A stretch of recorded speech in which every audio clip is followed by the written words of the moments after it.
Hello there Internet, welcome to my first mock reveal. Since finding back to the hobby through the Speed Champions line, I started forming this idea, some temple on a hill surrounded by little cottages. Perhaps like Mont Saint-Michel. Also being inspired by holidays in Italy and the Provence resulted in a Mediterranean ambience. But I'll start with the foundations. The narrow causeway suggests it's not truly an island.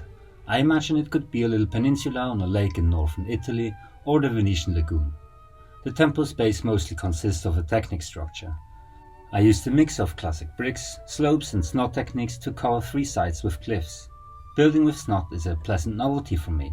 It saves bricks and allows a high degree of detailing. The black rock could indicate volcanic activity, but to be honest, I ran out of dark grey. I'm also quite proud of how the hewn out steps down to the pier turned out, to find the balance between man-made and natural degradation. It was the MOC's overarching theme, and it's kind of most on point in this unassuming corner. The first building had to be the temple, just to be sure I'd have the whole collection at my disposal. And on a random note, do not let yours collect dust for 10 years. Sometimes societal norms are to be ignored to achieve happiness in this world. Sorry, where was I? Right. The temple is a melting of a Roman and maybe more modern church, but it isn't a consecrated house of worship. Instead, it's a site where nature gives for eternity, an earthly, not a godly place. The octagonal base reflects the long history. Out of reference, the spring is kept plain and the floor clean. I tried some complex patterns but quickly scratched it. I'll build a Roman mosaic one day, but honestly I just really wanted to get to the temple. It's still in good shape, but a few beige bricks tell the temple's old age.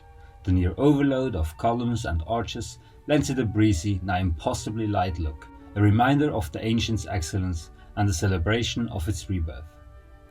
The spaces between the columns and the walls within are filled. Offerings and shields of all origin stand out against the unadorned pool in the center.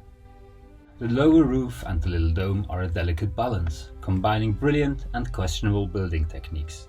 Starting with the theoretically leaking roof, held together with a copper wire.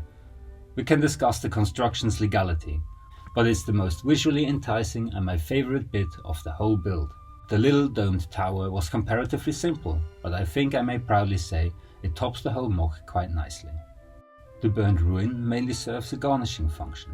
Viewed from whatever direction, it lets the temple appear taller.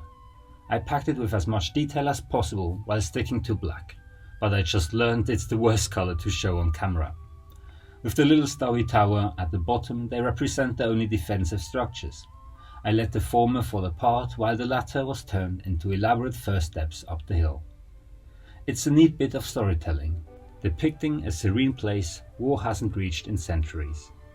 Having only natural colors until now, the whole MOC was in dire need of some brightness. The row of houses would need to be colorful, but that's all I knew. At this point I was losing motivation to finish the build.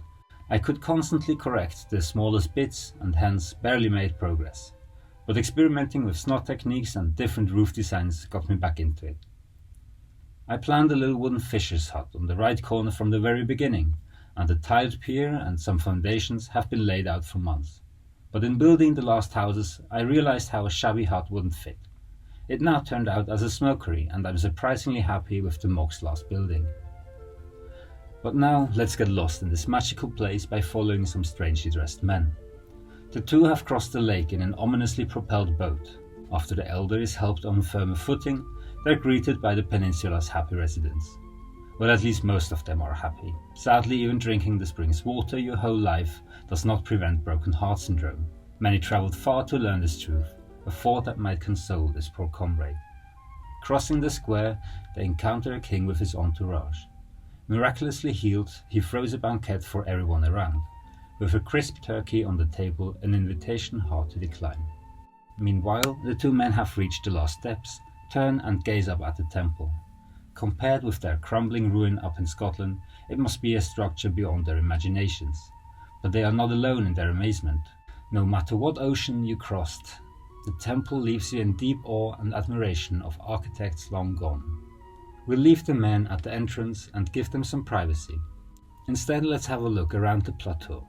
We meet visitors from any continent on a refreshed walk. The stroll through what used to be well-kept gardens is one of the site's oldest traditions. Among its invading weeds, it still provides shade and tranquility for the weary wanderer. I love to bring character and joy to the build with these last details.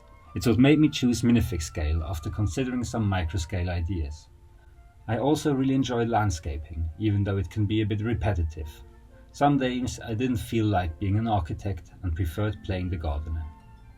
If you're still watching, thank you for your time. Let me know your favorite bit or what you would build another way. This project is a huge learning experience and I don't intend to stop now. You might also consider pressing some of the buttons below. It would mean a lot to the YouTube algorithm. Well, and in extension also to me. I'm already planning the next, more urban project, so stay tuned, healthy and creative. I'll see you in the next one.